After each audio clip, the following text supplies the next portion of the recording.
goodness for government. It gives us rule of law that keeps the peace, makes sure no one physically attacks you or steals your property. America needs that. But today, our government does much more than that.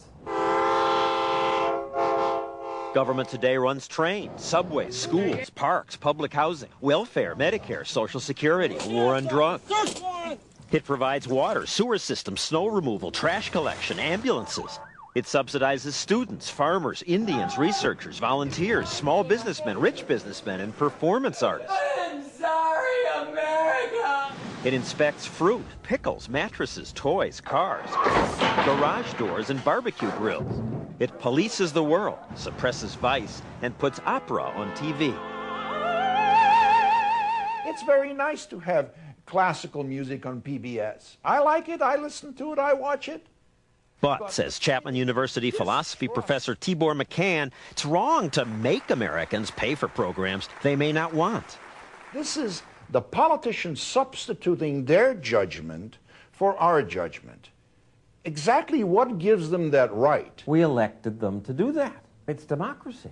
If you believed in democracy being that bloated, you could vote haircuts democratically, you could vote ties democratically, you could vote everything, marriages democratically.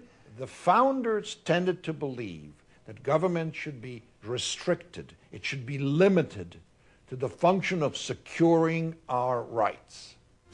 The Founding Fathers never talked about a government giving people things. They said it should have limited duties like running the post office, the courts, and printing money. For 150 years, that's about all it did. The focus was on guaranteeing liberty. Liberty is too precious a thing to be buried in books, Miss Saunders. When Mr. Smith came to Washington in the 30s, government was just beginning its explosive growth. Roosevelt's New Deal went beyond liberty. It promised people jobs, retirement benefits, health care. Bill after bill pours into Congress from the White House. Whatever Roosevelt wants, he gets. And every president since FDR, Democrat or Republican, signed on to this new idea of expanded government. Strengthen the arts, fight teen pregnancy, prevent violence among young people, promote racial healing. And we'll help all seniors afford prescription drugs. Washington's become a kind of grab bag where people with demands line up in the streets. Guarantee access to life-saving drugs. And the lobbyists line up inside. They see the system there, and they grab whatever they can from that system. And who pays for it all? Morning, Joe. You do. Joe Taxpayer. These roofers in St. Louis have a brutal job, melting tar in 100-degree weather. Yet $1 out of every $3 they make doing this goes to the government. Americans pay more in taxes than we do in food, clothing, and shelter combined. Amity Schlaze wrote The Greedy Hand, a book about what the government takes from us. You'd be surprised at what it takes from you. For example, Bill and Mary Thurston of St. Louis pay taxes all the time, even when they're not aware of it. At 4 in the morning, when Bill's alarm goes off, they're already paying 5% to the county for electricity. Brushing his teeth, 2 taxes on the toothpaste. A sewer fee for this. And when he takes a shower... There's water tax. Money goes down that drain, too. To drive somewhere, the Thurstons pay taxes for his truck and her minivan. And when they buy gas, they pay much more. Work is where Americans pay most of our taxes. Bill's one of those roofers we saw earlier. And while he and the rest of the crew are out slopping tar, it takes 2 employees back at the company's offices just to calculate how much to withhold from their paychecks. It's going to feel tight, okay? Because Bill's wife Mary works as a nurse, the Thurstons pay a marriage tax. Their marriage penalty bill is over $1,000. Then there's the grocery tax, property tax, utility tax, 2 cable TV taxes, 7 taxes on the phone, and finally a sin tax. 43% of what Bill pays for that bottle of beer is taxes. What this means is that Americans on average have to work until May of every year, 4 months, just to pay off your taxes.